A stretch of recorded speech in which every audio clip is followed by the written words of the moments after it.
días, iglesia. Un pequeño despertador. Nos alegra poder reunirnos el día de hoy, darle gracias a Dios por cada uno de ustedes, por el tiempo que hemos dispuesto para el Señor. Ayer estábamos conversando un poco con los preadolescentes en la reunión de jóvenes y tratábamos de darle respuesta a una famosa pregunta, y es: ¿por qué le suceden cosas malas a las personas buenas? Digamos que todas las opciones de respuesta pueden ser válidas. Una prueba de fe y confianza, juicios o pecados ocultos, aprendizajes a largo plazo. Pero ¿por qué le suceden cosas malas a las personas buenas? Digamos que es el inicio, esa pregunta marca el inicio de pensamientos que ustedes y yo muchas veces tenemos equivocados frente a las expectativas de la vida cristiana. Entonces le propongo otra pregunta. ¿Acaso los cristianos, o mejor, las buenas personas, no pueden vivir cosas malas? En el caso de los creyentes, ¿en qué momento Dios dijo que a sus hijos no le pueden pasar cosas malas? ¿Está en algún momento, en alguna parte de la Biblia, no les pueden pasar cosas malas? El Salmo, los Salmos, repasemos los Salmos. El Salmo 120 dice: alzaré mis ojos a los montes, ¿de dónde vendrá mi socorro? Mi socorro viene de Jehová. Está presente la prueba, pero está presente la respuesta. El Salmo 91 nos dice: sí, yo lo guardaré y le protegeré del mal. Las inundaciones podrán venir a él, pero no llegarán a él. Habrá inundaciones, pero él es nuestra salvación. Entonces hoy vamos a profundizar sobre lo que significa vivir en ciertas fantasías sobre la vida cristiana que tenemos en la mente, cómo estar atentos para no caer en esas fantasías y ser cristianos en la vida real. Si de alguna forma le podemos titular a esta reflexión, sería cristianos en la vida real, porque tenemos una configuración diferente de lo que es la vida cristiana. Entonces recordemos un poquito qué es la vida cristiana. Y para empezar, quiero repasar con ustedes ciertas fantasías que tenemos los creyentes y aún las personas en general. Porque con la primera a todos nos ha pasado alguna vez. Idealizamos a las personas.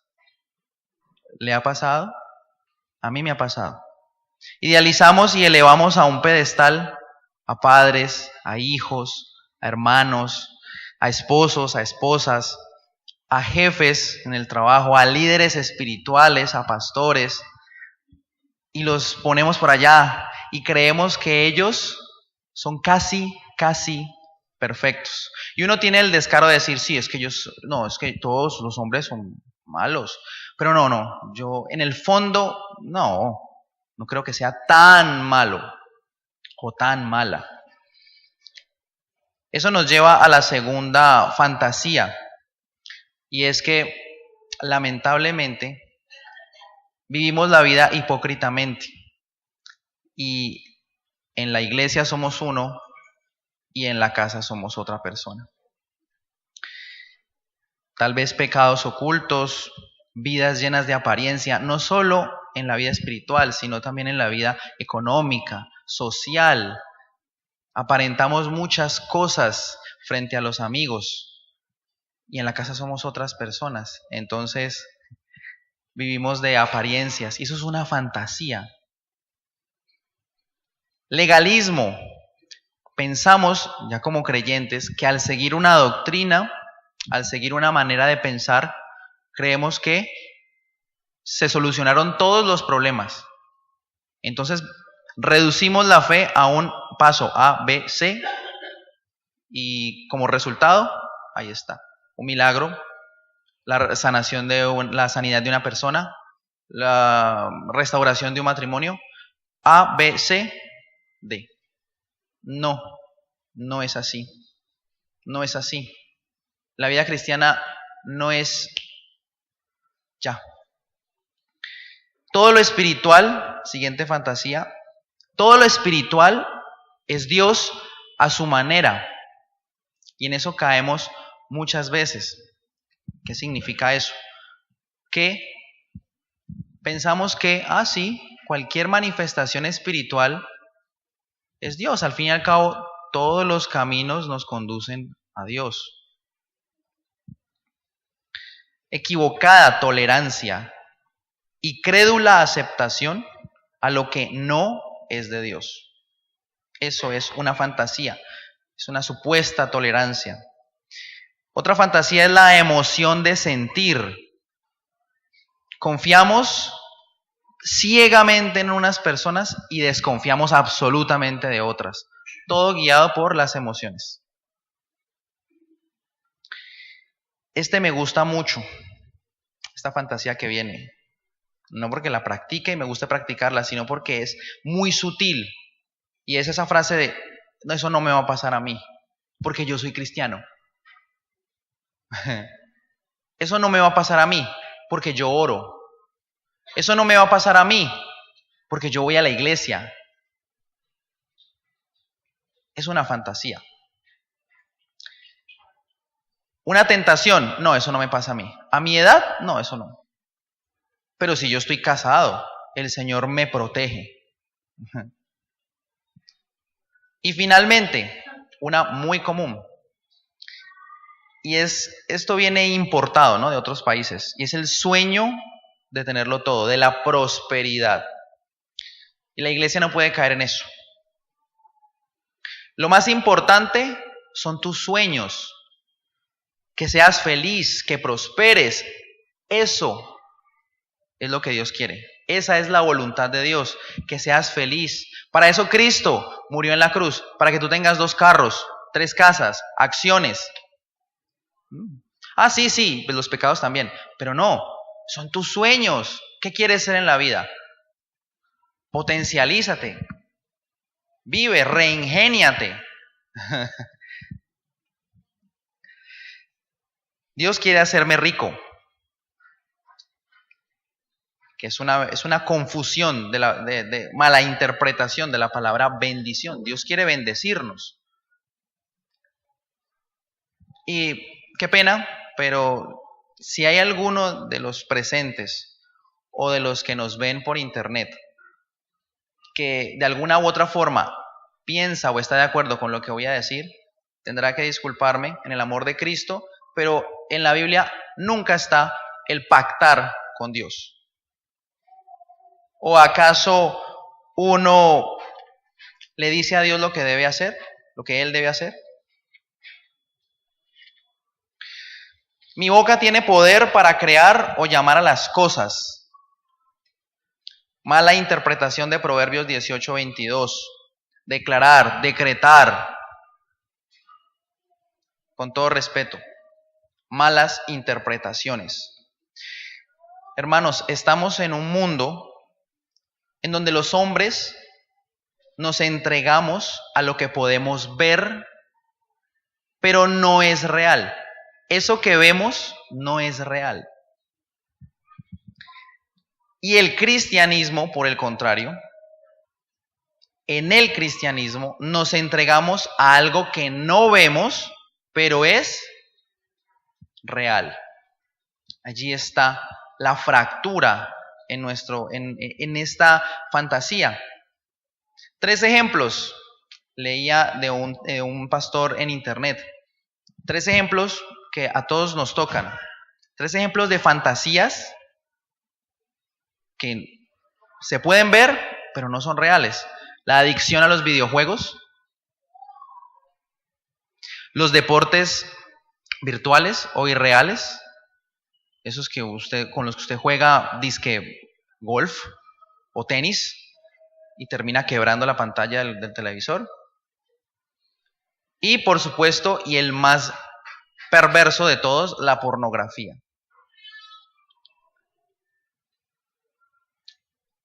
En ese contexto, amados hermanos, estamos. Nos entregamos a lo que vemos, pero eso no es real. En lugar de entregarnos a lo que no vemos, pero es real.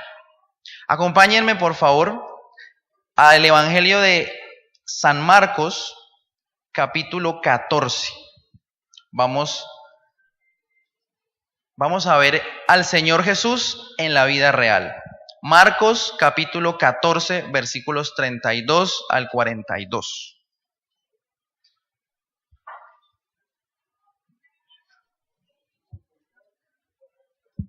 Marcos 14, 32 al 42.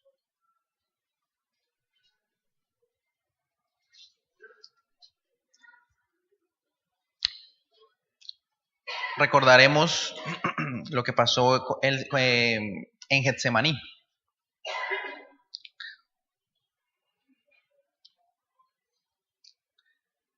Y el Señor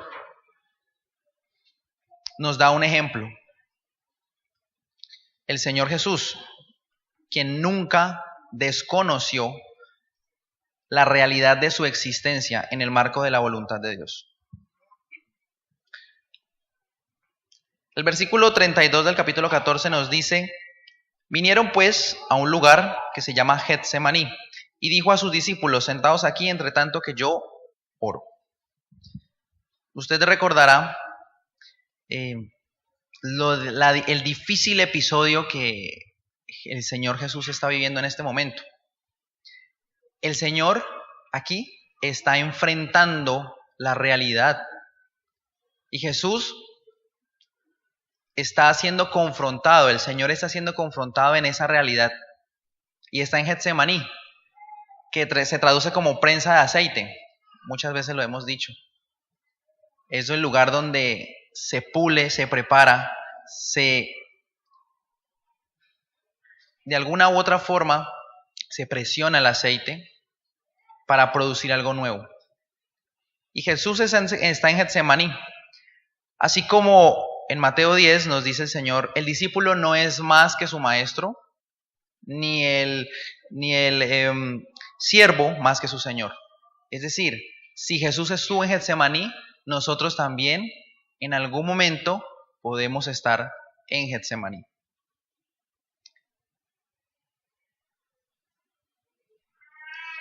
El versículo 33 dice: y tomó el Señor consigo a Pedro, a Jacobo y a Juan, y comenzó a entristecerse y a angustiarse. Y luego el 37 dice: y vino luego y los halló durmiendo, y dijo a Pedro: Simón, ¿duermes? ¿No has podido velar una hora? Y el 40 dice: al volver otra vez los halló durmiendo, porque los ojos de ellos estaban cargados de sueño, y no sabían qué responderle. Cuando estamos en Getsemaní, estamos solos, aunque tenemos compañía. Y en el momento más crítico del Señor Jesús, Él pidió compañía y no tuvo como Él la esperaba. Es muy doloroso. Esa copa la tuvo que beber solo.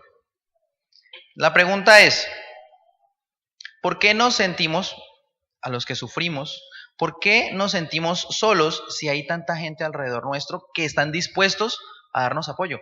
¿Por qué seguimos sintiéndonos solos? Y la pregunta también para los que decimos acompañar el dolor de nuestro amigo o hermano: ¿será que realmente somos una compañía efectiva? ¿Será que realmente damos apoyo? ¿Será que realmente somos confiables? ¿O nos quedamos dormidos? El versículo 34 nos dice: y les dijo el Señor: mi alma está muy triste hasta la muerte, quedaos aquí y velad. El Señor Jesús nos muestra que las emociones son reales. Y él se sentía mal, destrozado. Y, por supuesto, las emociones, al expresarlas y a sentirlas, no son pecado. Llorar no es pecado. Tener rabia, ira, no es pecado. Está en nosotros. Pero el pecado está en dejarnos controlar por las emociones y tomar decisiones con base en emociones. Y luego el Señor nos va a enseñar esto. Él se expresa de una manera como tal vez pocas veces lo hace con amigos tan íntimos como Pedro, Jacobo y Juan. Les dice, estoy destrozado. Casi no puedo decir la palabra ¿de qué? Destrozado. Pero el Señor está allí y está destrozado. Y es la primera vez que el Señor se confronta tan sinceramente delante de sus discípulos, de sus apóstoles. Y dice el versículo 34, 36, y el Señor, yéndose un poco adelante, decía, Abba, Padre, todas las cosas son posibles para ti. Aparta de mí esta copa, mas no lo que yo quiero, sino lo que tú. La voluntad de Dios está por encima de lo que sentimos y de lo que creemos y de lo que necesitamos. Si usted hubiera tenido la oportunidad de estar en Getsemaní y ver al Señor que ama, ¿no cree que al verlo así, qué sentiría usted? ¿Qué haría? ¿Lo abrazaría? ¿Le diría todo está bien? Pedro, Juan y Jacobo no lo hicieron. ¿Usted lo habría hecho? ¿Yo lo habría hecho? Verlo allí, destrozado. Nos dice Lucas, sudando por el nivel de estrés, temblando, indefenso. El Señor Jesús, indefenso.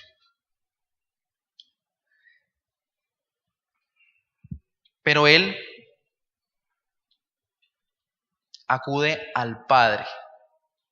Y sus emociones, aunque duelen y son muy duras, y puede que no las entiendan y no las quiera, Él dice que no se haga lo que yo quiero, sino lo que tú quieres.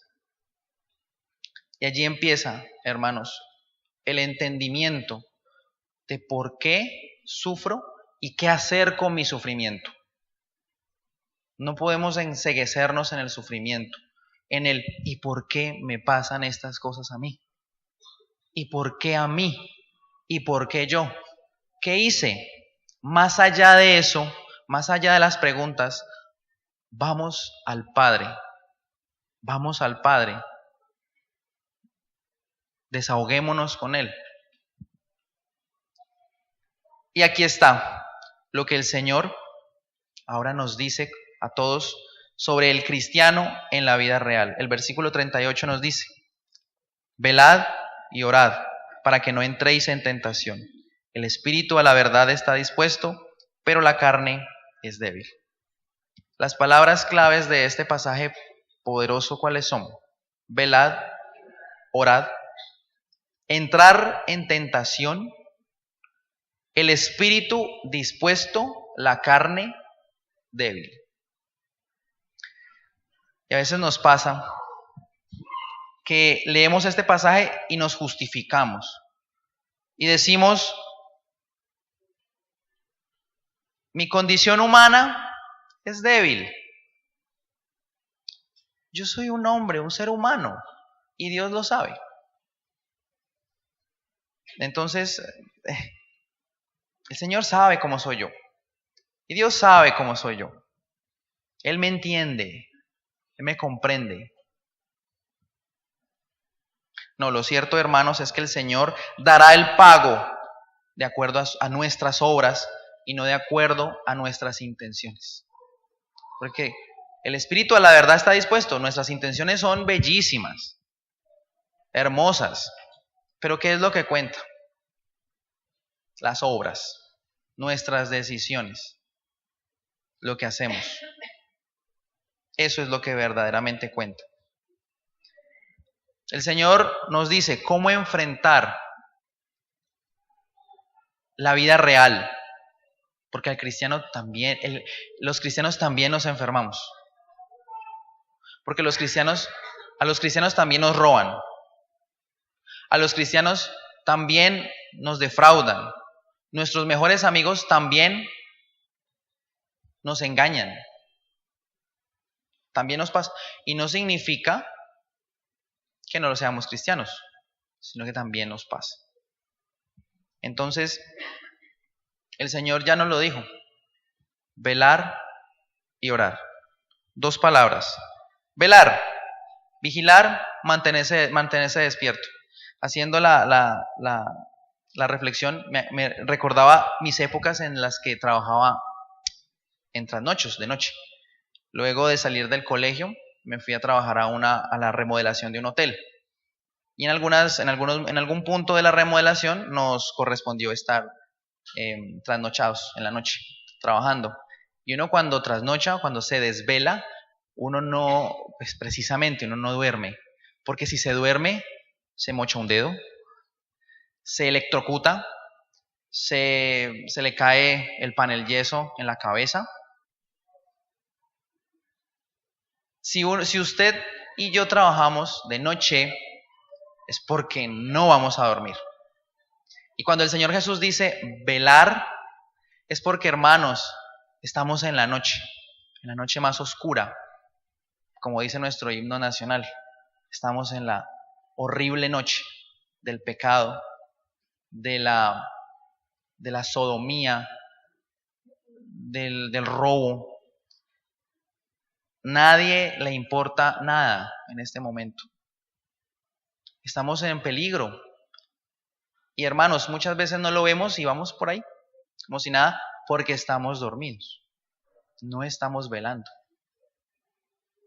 Y recuerdo mucho que me mandaron a quitar las balas, es decir, las lámparas de un baño, y me mandaron con una escalera y un alicate. Me estaba quedando dormido en la escalera. En lo más alto de la escalera estaba cabeceando. Hermanos, si nos quedamos dormidos, nos hacemos daño. Velar, dice el Señor, velar, mantenerse despierto, porque no podemos dormir mientras haya peligro a nuestro alrededor. Acompáñeme por favor a 1 de Pedro 5:18.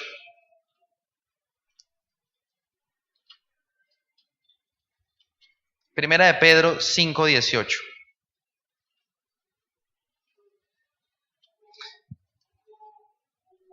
5:8, perdón.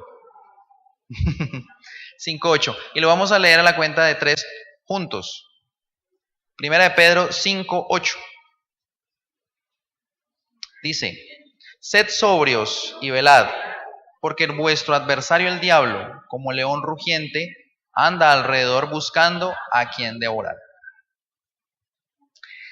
Muchas veces, hermanos, no es una prueba de fe, no es la fidelidad probada humana, es que realmente estamos en guerra. Y hay alguien que busca su mal y mi mal. Es un enemigo que declaró guerra contra la iglesia y anda como un león rugiente buscando a quien destrozar. Y así nos sentimos cuando caemos en sus garras, destrozados. Entonces no podemos dormir. Dice el apóstol Pedro, dice sobrios y velad. Sed sobrios, porque tampoco se trata de estar paranoicos, de vivir buscando al diablo por todas partes. Tampoco se trata de estar siempre alerta, desconfiando de todo el mundo. Pero sí se trata de estar con los pies en la tierra, muy atentos a lo que está pasando en los demás, en mí mismo y en donde estoy. Recuerden que antes de Getsemaní, Satanás pidió zarandear a Pedro. Y Pedro, ni corto ni perezoso, ¿qué dijo? Para las que sea. Que se venga él y otros, yo daré mi vida por ti. El espíritu a la verdad está dispuesto, pero la carne es débil. Orar, velar y orar. Orar, efectivamente, en esta porción bíblica, en Marcos 14, nos dice sí, es hablar con Dios, pero haciendo mucha más profundidad en el pasaje, encontramos que no solamente se trata de orar, se trata de tener comunión con Dios, mantenerla en dos aspectos básicos. Aquí estamos hablando de cosas básicas, hermanos. Aquí no esto es una palabra revelada desde lo... No. Velar y orar. ¿Y qué es comunión con Dios? Es, como dice el Salmo 28.1. Vamos al Salmo 28.1. Por favor.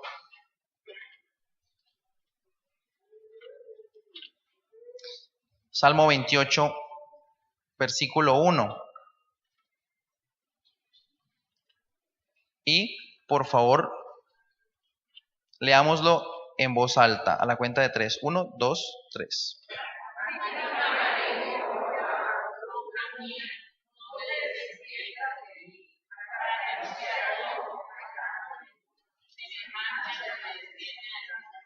Amén. El clamor del Señor hacia el Señor tiene que ser constante, continuo y con todas mis emociones. Clamar a Él en un acto desgarrador para que sea liberador, para que salga todo el dolor que tengo, que no entiendo, que ya no aguanto. Y el Salmo 55, yo se lo leo, dice, 55:17, tarde y mañana y a mediodía oraré y clamaré, y Él oirá mi voz. Tarde, mañana, siempre. Nos recuerda las palabras del apóstol Pablo, sencillas pero muy, muy profundas. Oren sin cesar. Yo creo que si un rey David, por ejemplo, viera mi vida de oración en particular, se reiría de mí porque me diría, ¿esa es tu vida de oración? ¿Eso es orar para ti? Y orar es todo el tiempo, todo el tiempo. No necesito encerrarme de rodillas no, es orar todo el tiempo, clamando por lo mismo, por la misma situación, por el mismo dolor, todo el tiempo. Como la viuda insistente. ¿Recuerdan esa historia que el Señor Jesús nos contó? La viuda insistente insistió tanto que le hicieron justicia. De verdad hay que orar sin cesar, clamar como de verdad tenemos que clamar. Y el Señor ciertamente nos oirá. Y la oración es un elemento. Y por supuesto, someter toda decisión a la ley de Dios. Y yo le leo el Salmo 1, que dice, bienaventurado el varón que no anduvo en consejo de malos, ni estuvo en camino de pecadores, ni en silla de escarnecedores se ha sentado, sino que en la ley de Jehová está su delicia, y en su ley medita de día y de noche. Será como un árbol plantado junto a corrientes de aguas, que da fruto en su tiempo y su hoja no cae, y todo lo que hace prosperará. Y le añado el 4, no así los malos, que son como el tamo que arrebata el viento. ¿Cómo son los malos? Como las hojas secas que un ventarrón arrastra y quién sabe a dónde van a dar. Unas irán a dar a la basura, otras irán a dar al agua, otras irán a dar a hojarasca que se va a quemar. Nadie sabe la suerte de los malos. En cualquier cosa van a caer y van a morir. Pero nosotros, los que creemos, y si hay alguien aquí que viene por primera vez, y es la primera vez que escucha la palabra de Dios, también la esperanza es para ustedes. Y es que en Cristo No somos hojas secas al viento. Somos como un árbol plantado junto a corrientes de aguas que puede pasar lo que sea y va a mantenerse en pie. No por nuestra propia fuerza, sino por la gracia y la misericordia del Señor. Orar, la comunión con Dios, hablar con Él, clamar y sostener todas mis decisiones con base en la palabra de Dios. Este libro, hermanos, escrito por Dios, es efectivo cuando lo aplicamos a nuestras decisiones. Es real y de eso hemos hablado antes. ¿Recuerdan las fantasías de las que hablamos al principio? Hablemos un poquito de ellas a la luz de la Biblia, para que no nos engañemos. Vayamos por favor a Jeremías, el libro de Jeremías, capítulo 17.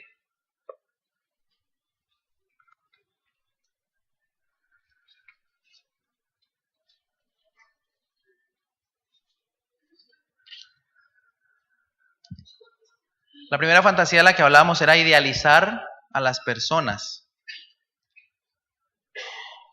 Entonces leamos al profeta Jeremías, capítulo 17, versículos 5 al 10.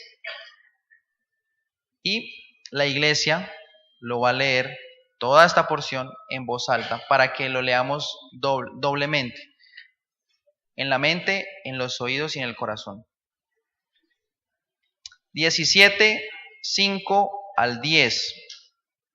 Empecemos a la cuenta de 3. 1, 2, 3. Así ha dicho Jehová: maldito el varón que confía en el hombre y pone carne por su brazo, y su corazón se aparta de Jehová.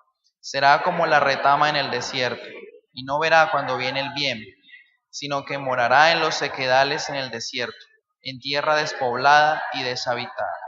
Bendito el varón que confía en Jehová y cuya confianza es Jehová, porque será como el árbol plantado junto a las aguas, que junto a la corriente echará sus raíces, y no verá cuando viene el calor, sino que su hoja estará verde, y en el año de sequía no se fatigará ni dejará de dar fruto. Engañoso es el corazón más que todas las cosas, y perverso, ¿quién lo conocerá? Yo, Jehová, que escudriño la mente, que prueba el corazón para dar a cada uno según su camino, según el fruto de sus obras. Nadie es completamente confiable, ni siquiera nosotros mismos, porque nadie es perfecto, aunque nuestras emociones y nuestras intenciones sean sinceras. El espíritu está dispuesto. Pero ciertamente, hermanos, la advertencia es muy seria. No podemos confiar en los hombres. Y ya habíamos dicho, no se trata de vivir todo el tiempo desconfiados, ni creyendo que nos están haciendo el mal a toda hora, pero es estar alertas, es estar despiertos, es velar, es velar. Vayamos a Santiago, capítulo 3, en el Nuevo Testamento.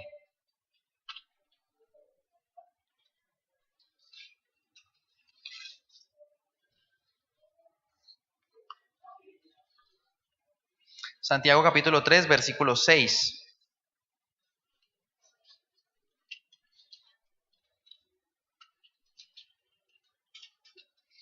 Santiago capítulo 3, versículo 6, y vamos a leer hasta el versículo 9. De nuevo, todos juntos. 1, 2, 6 al 10. Capítulo 3, versículo 6 al 10. 1, 2, 3. Y la lengua es un fuego, un mundo de maldad.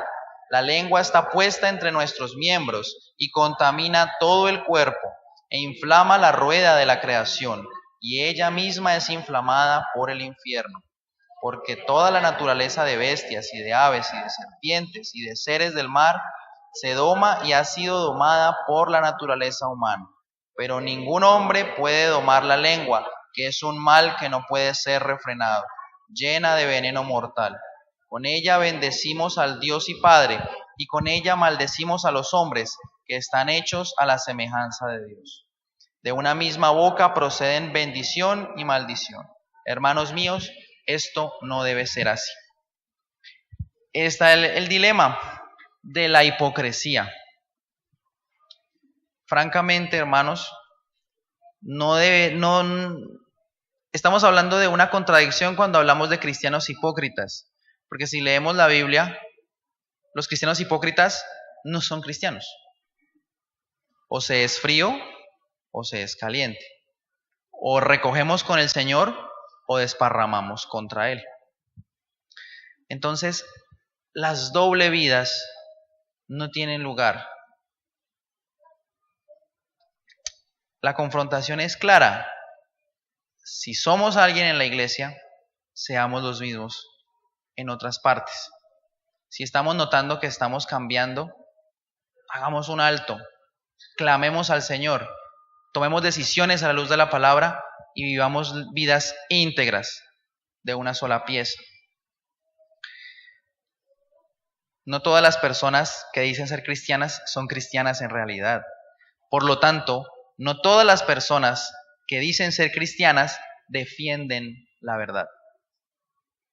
Encontrará cristianos que le digan a usted todo lo contrario a lo que usted esperaría.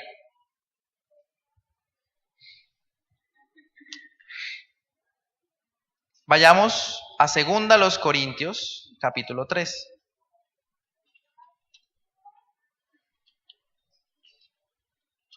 Segunda a los Corintios, capítulo 3, versículos 6.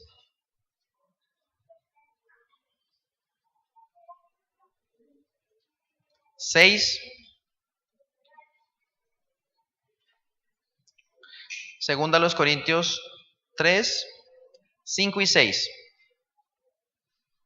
5 y 6. Y lo leemos a la cuenta de 3. 1, 2, 3.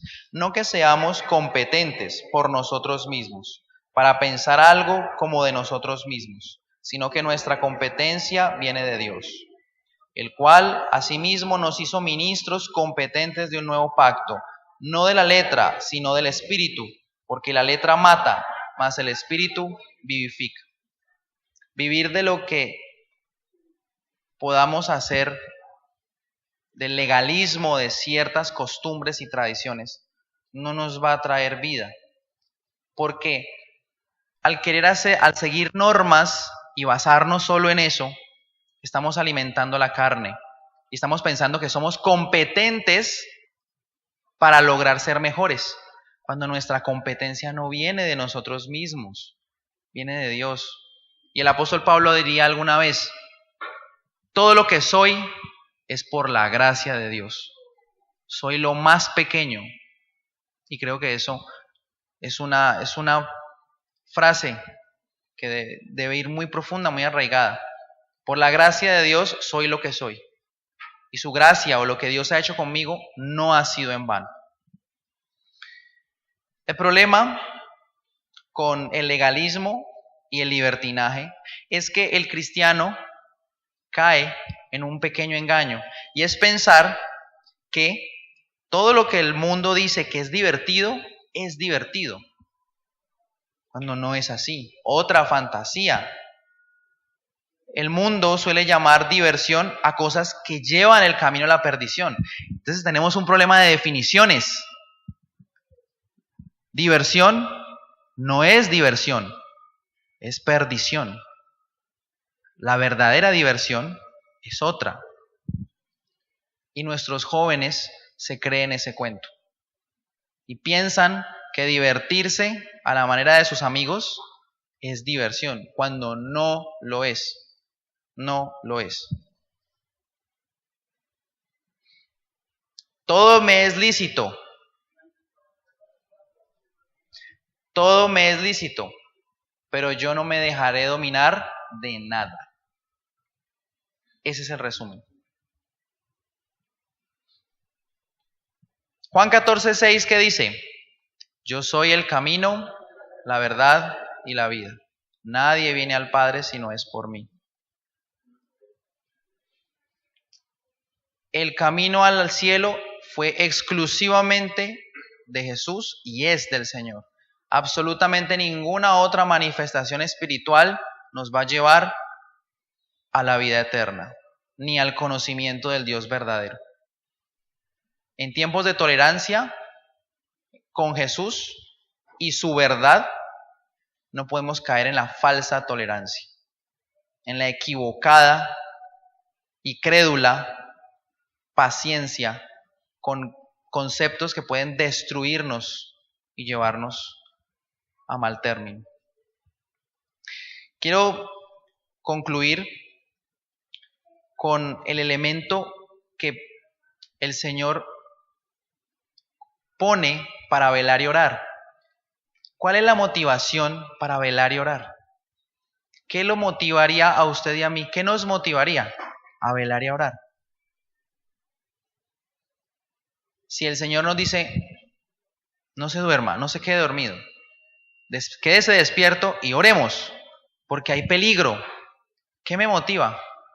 Tengo sueño, tengo cansancio, no entiendo lo que está pasando, me duele lo que está pasando. Entonces, ¿qué me motiva? ¿Qué le motiva a usted a velar y orar?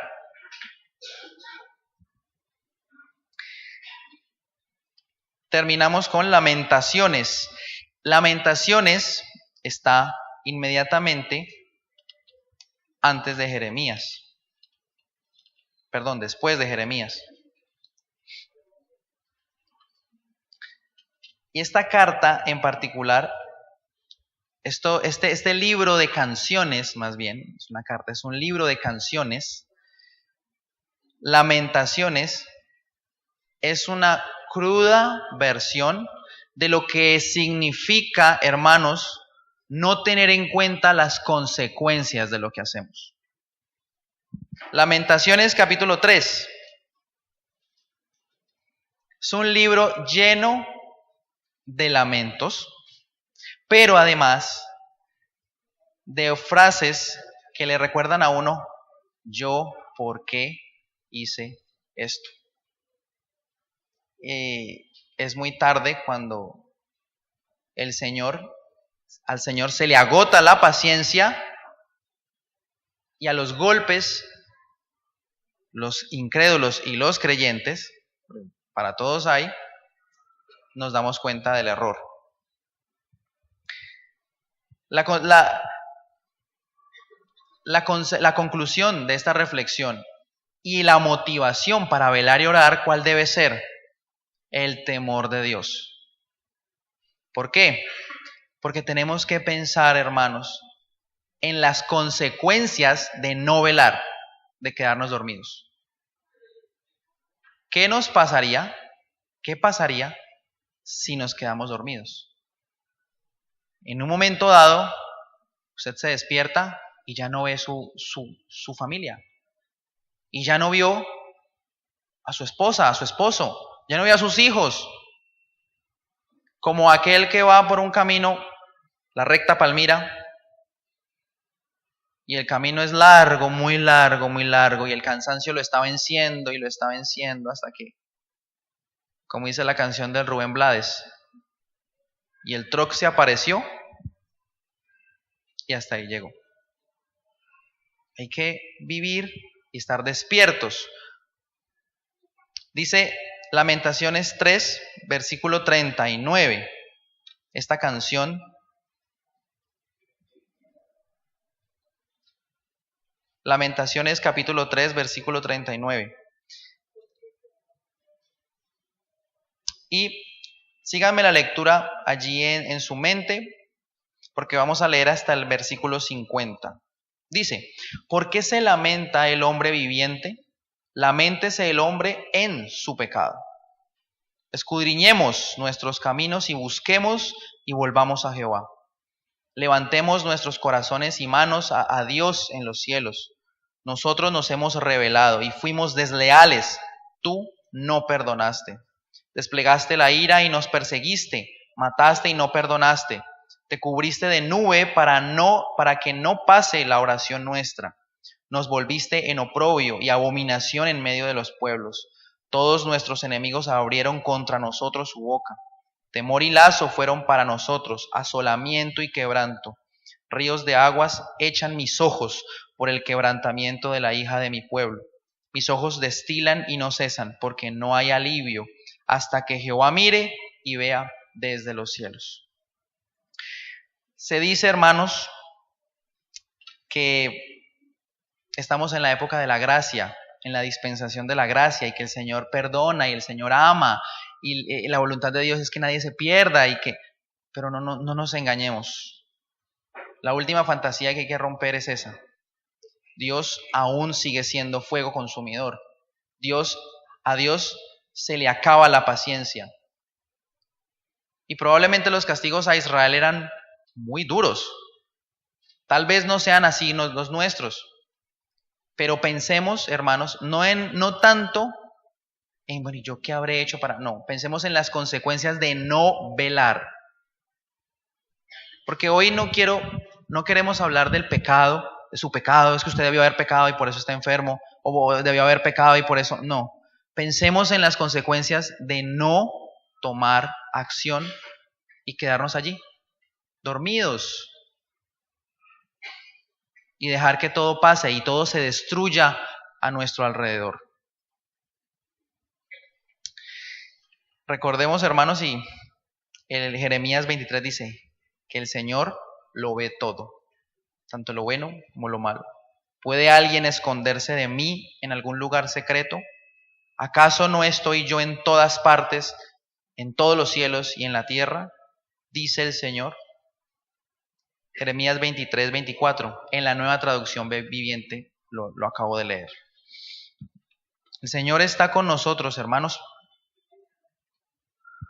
y está para darnos ánimo. Estamos nosotros para Él, para cumplir su voluntad, pero no nos quedemos dormidos. Sigamos esperando, sigamos atentos a lo que está pasando en nuestra familia.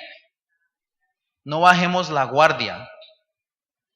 No pensemos que todo el mundo está bien. No pensemos que con solo orar nuestro hijo en la rumba aquella le va a ir bien. Es que yo estoy orando por él. Dice el proverbio, la prudencia me guarda y la inteligencia me preserva del mal. Es sentido común. Si yo tuviera tiempo de contarles la cantidad de historias que en mi trabajo me cuentan los estudiantes sobre cosas que hacen y sus padres no están allí para decirles por lo menos, hey, ¿no? Se sentaría a llorar conmigo, porque es inimaginable lo que pasa afuera. Si usted vino hoy por primera vez, la invitación es a que seamos como un árbol plantado junto a corrientes de aguas, a que podamos vivir la realidad, no vivir en un mundo de fantasía, sino entender que aunque el cristiano pasa por todas las dificultades, hay alguien que lo ve todo y nos paga y nos recompensa según nuestra obediencia o según nuestro descuido. Pongámonos en pie, por favor. Vamos a orar.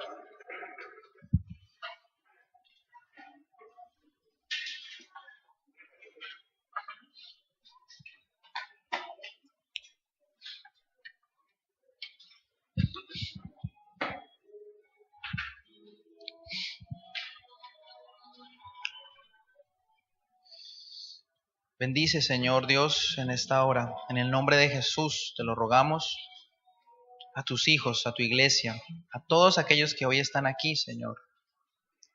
A todos aquellos, Señor, que vienen a buscar tu rostro. Porque ciertamente, Señor, nuestro espíritu está dispuesto. Pero no podemos, Señor, quedarnos solo con nuestras intenciones. Si hay decisiones que tenemos que tomar ya, danos las fuerzas, Señor. Danos la revelación de tu palabra, Señor. Danos ese pasaje bíblico, Señor, que nos dará la fuerza que nos dará la determinación, el denuedo para hacer lo que debemos hacer. Espíritu de Dios, como dice tu palabra, Señor, en el nombre de Jesús, clama por nosotros con gemidos indecibles. Envía, Señor, esos ángeles a nuestro alrededor para que afrontemos estas pruebas tan difíciles, Señor, en las que podamos estar. Y a quienes no estemos en pruebas, ayúdanos, Señor, a no esperar la prueba para estar velando y orando, Señor, como debemos estar. No podemos, Señor, estar parsimoniosos, quietos, frente a una realidad, Señor, frente a la vida real, porque el Señor Jesús nos enseñó y pidió por nosotros diciendo: no te pido que los quites del mundo, sino que los guardes del mal. Señor, hoy queremos nuevamente recordarte, Señor, que estamos en tu mano, que somos ovejas en tu mano y nadie nos arrebatará de tus manos, Señor. Gracias, porque todo lo que nos pasa, Señor, es según tu voluntad y la recibimos. Y aunque nos duela, y aunque no nos guste, y aunque estemos, Señor, confundidos, lo primero, Señor, es postrarnos delante de ti y decir: Abba, Padre. Extender nuestros brazos, Señor, y saber que tú nos escuchas, nos amas. Saber que tú nos consuelas, saber que Jesús sabe, el Señor sabe nuestro dolor, conoce, porque Él también estuvo aquí en la tierra. Y como dice Hebreos, el Señor fue tentado en todo, pero sin pecado. Y pasó todas las pruebas, y tuvo hambre, y tuvo sed, y se cansó, y se agotó, y se entristeció, y tuvo rabia, pero fue firme y dependió absolutamente de ti. Estamos en tus manos, Señor, ayúdanos y danos el denuedo, la decisión y la determinación para pensar primero en las consecuencias antes de actuar, para pensar primero en que tú nos estás viendo y que no podemos llegar y vivir dobles vidas, sino que solo en tu mano y en tu presencia somos verdaderamente plenos y felices. Hemos orado, Señor, y entregamos este resto de reunión y el día de hoy y la semana que viene en el nombre de nuestro Señor Jesús. Amén.